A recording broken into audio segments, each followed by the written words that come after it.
Chris में मेरे प्यारे भाई और बहनों, पवित्र बाइबल में एक ऐसी घटना है जिसका विवरण एक ही किताब में, हम जानते हैं बाइबल में विभिन्न किताबें हैं, एक ही किताब में इस घटना का विवरण 3 बार दिया गया है, एक ही घटना का। और ये एकमात्र घटना है जिसका विवरण एक ही किताब में 3 बार दिया गया है।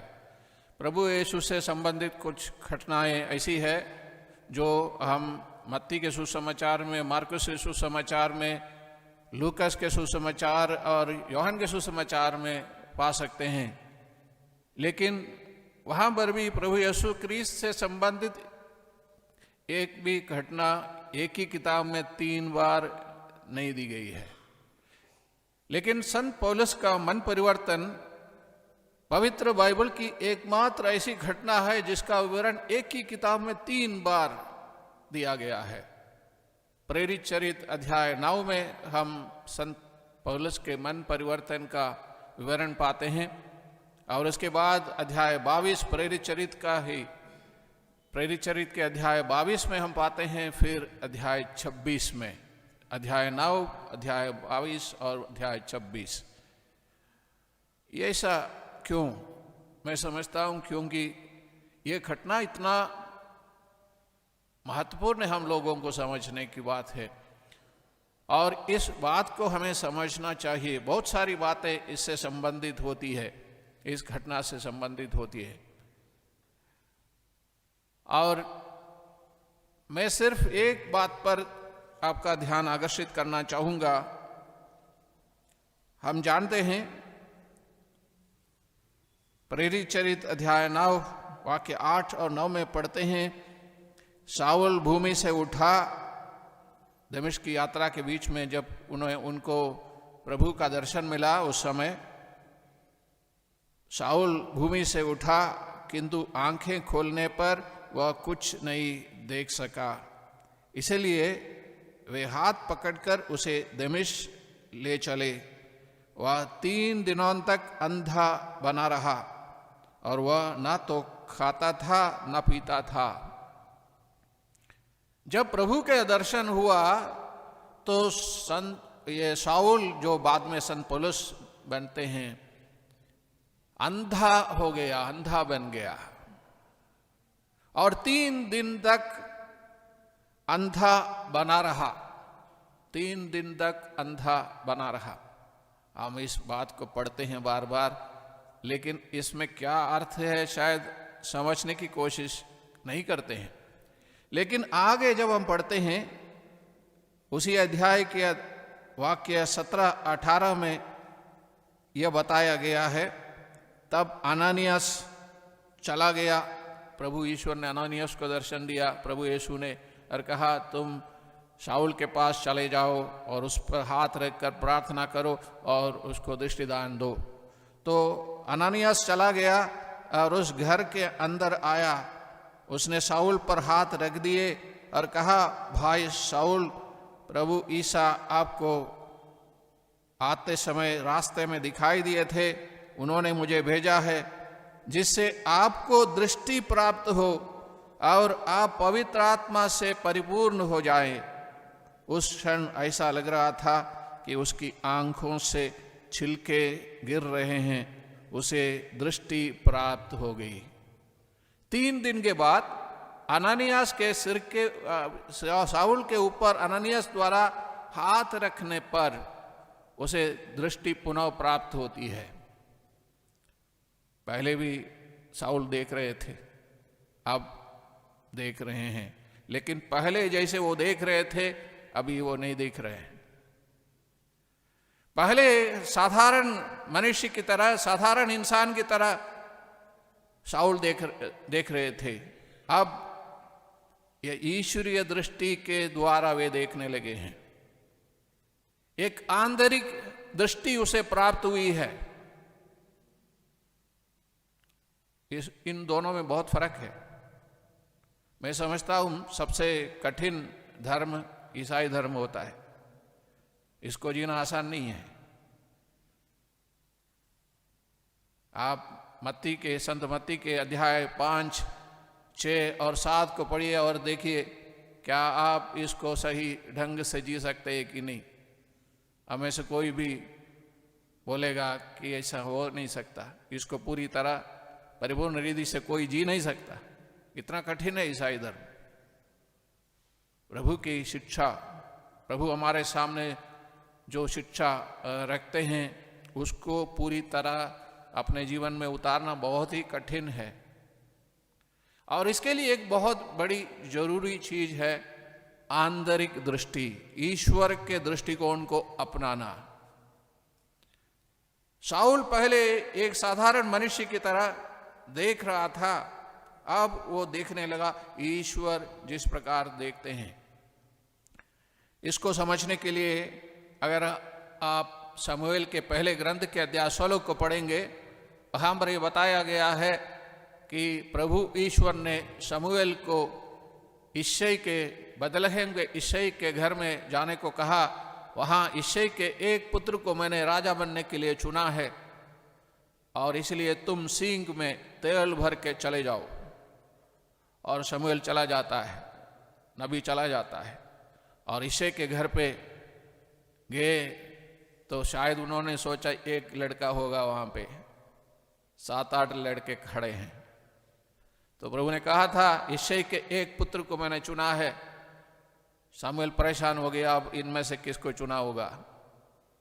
सबसे बड़े को बुलाया, देखा मोटा तकड़ा, अच्छा दिख रहे हैं। तो शमूएल ने सोचा ईश्वर ने इसी को चुना होगा। तो शमूएल ने मन में कहा ईश्वर ने इसी को चुना है। तो लेकिन ईश्वर की आवाज उन्हें सुनाई दी, जिस प्रकार वहां पर दिया गया है। जब वे आए और शमूएल ने एलियाब को देखा तो वह ये सोचने लगा कि निश्चय ही यही ईश्वर का अभिषिक्त है। परंतु ईश्वर ने शमूएल से कहा उसके रूप रंग और लंबे कद का ध्यान न रखो, मैं उसे नहीं चाहता। प्रभु मनुष्य की तरह विचार नहीं करता, मनुष्य तो बाहरी रूप रंग देखता है किंतु प्रभु हृदय देखता है। शमूएल एक साधारण मनुष्य की तरह देख रहा था, लेकिन प्रभु चाहते हैं कि ईश्वर की तरह शमूएल देखें। और एक एक पुत्र को इश्शै ने शमूएल के सामने खड़ा किया, किसी को भी नहीं चुना। तो फिर शमूएल परेशान हो गया, किसी को भी नहीं चुना। लेकिन प्रभु ने कहा है इनमें से एक को चुना है। तो इश्शै से शमूएल ने पूछा और कोई रह गया। तो कहा कि सबसे छोटा पुत्र वो बाहर है, वो भेड़ बकरियों को चरा रहा है। शमूएल इश्शै ने सोचा नहीं था कि ईश्वर इतने छोटे बालक को कभी चुनेगा। तो शमूएल ने इश्शै से कहा उसको बुलाओ। तो वो आया तो ईश्वर ने शमूएल के अंगों को खोल दिए, आंतरिक अंगों को खोल दिए। शमूएल ईश्वर के समान देखने लगे और ये उसको पता चला कि ईश्वर ने इस बालक को चुना है, दाऊद नामक बालक को। इतना फर्क है मनुष्य और ईश्वर की दृष्टि में। ईश्वर के देखने का ढंग और मनुष्य के देखने का ढंग, इसमें दोनों बहुत फर्क है। मैंने कहा ईसाई धर्म को जीना उतना आसान नहीं है। सबसे पहली बात, जरूरी बात यह है कि हम ईश्वर के समान देखने लगे, आंतरिक रूप से हम देखने लगे, यह बहुत जरूरी है।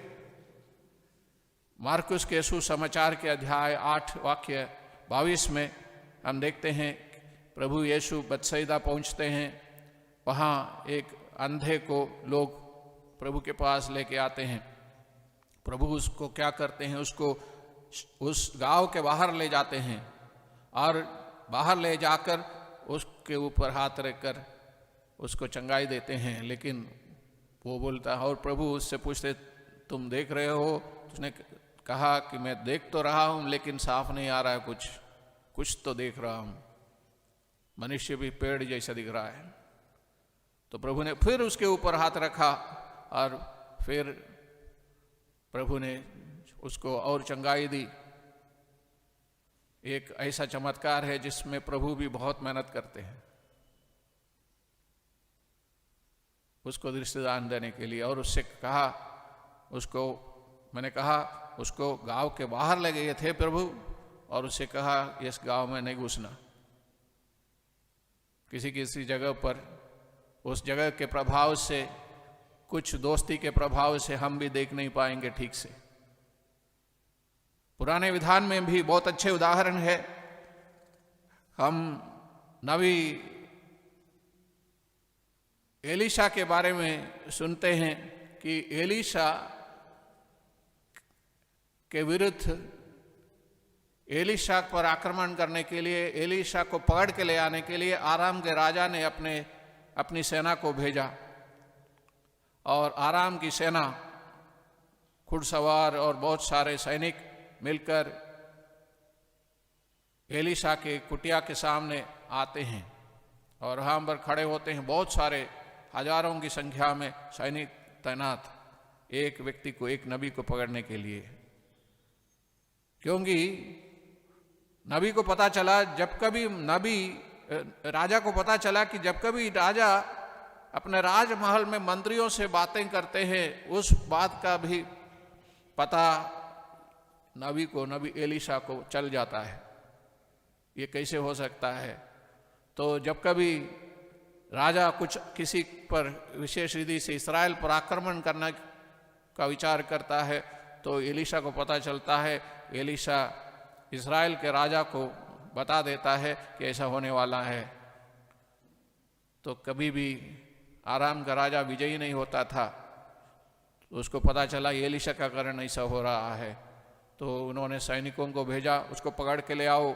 इतने सारे सैनिक उस कुटिया के चारों तरफ इकट्ठे हो गए।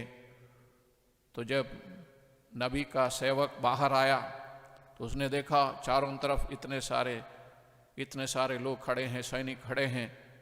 तो वो गिड़गिड़ाकर अंदर आता है, डर के मारे वो अंदर आता है। वो नबी से कहता है, देखो हम क्या करेंगे, अभी इतने सारे सैनिक आ गए हैं। तो नबी ने कहा, उनके साथ जितने हैं उससे कहीं अधिक हमारे साथ है, डरो मत। उनके साथ जितने हैं उससे कहीं अधिक हमारे साथ है। तो सेवक ने कहा, हम तो दो ही है, आप और मैं, हम दो ही हैं, आप कैसे बोल रहे हैं कि हमारे साथ इतने सारे हैं? तो वचन कहता है, नबी एलीशा ने प्रार्थना की ईश्वर से, हे प्रभु इसकी आंखों को खोल दे। तो ईश्वर ने उस सेवक के आंखों को खोल दिया। तो उसने देखा चारों तरफ इतने सारे स्वर्गदूत खड़े हैं, तैनात है। करोड़ों की संख्या में स्वर्गदूत चारों तरफ तैनात है इस नबी को बचाने के लिए, नबी के संरक्षण के लिए। प्यारे भाई और बहनों, ये आंतरिक दृष्टि हमें चाहिए क्रिस्तीय जीवन बिताने के लिए। हम कई बार डर जाते हैं, हमारी जीवन में समस्याएं आ जाती है, हम बहुत चिंतित हो जाते हैं और सोचते हैं कि हम मरने वाले हैं, अभी आगे कोई रास्ता नहीं है। इन दिनों में लोग बहुत ज़्यादा निराश होते हैं, चारों तरफ बीमारी की बात, कई लोग मर रहे हैं, इन बातों को लेकर बहुत चिंतित रहते हैं।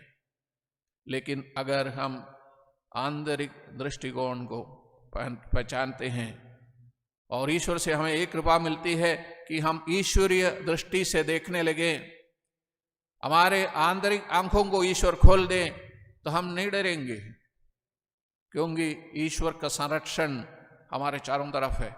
चारों तरफ इतने सारे स्वर्गदूत खड़े हैं हमारे चारों तरफ। जब कोई भी क्रिस्तीय विश्वासी चलता है, उसके चारों तरफ से उसकी रक्षा करने वाले स्वर्गदूत तैनात रहते हैं। इस बात को हमें समझना चाहिए। गणना ग्रंथ के अध्याय 22 में हम बिलाम के बारे में सुनते हैं। बिलाम एक नबी थे और भविष्यवाणी करने के लिए जाता है, लेकिन ईश्वर ने उसको रोका था, फिर भी वो चला जाता है। रास्ते में, गणना ग्रंथ अध्याय 22, रास्ते में स्वर्गदूत खड़े रहते हैं, उसको रोकने की चेष्टा करते हैं, लेकिन बिलाम नहीं देखता स्वर्गदूत को। बिलाम के पास कुछ एक गधा था। गधा भी स्वर्गदूत तो देखता है, लेकिन बिलाम जो नबी है स्वर्गदूत को नहीं देखता। कभी कभी हमारे घर के कुत्ते भी हमसे ज्यादा ईश्वर को पहचानते हैं। बिलाम जिस गधे पर बैठकर सवार हो रहा था, उस गधे ने स्वर्गदूत को देखा, लेकिन बिलाम नामक नबी ने स्वर्गदूत को नहीं देखा।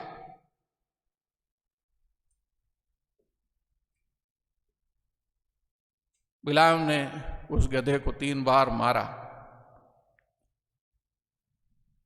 और फिर प्रभु का वचन कहता है ईश्वर ने उस गधे को बोलने दिया।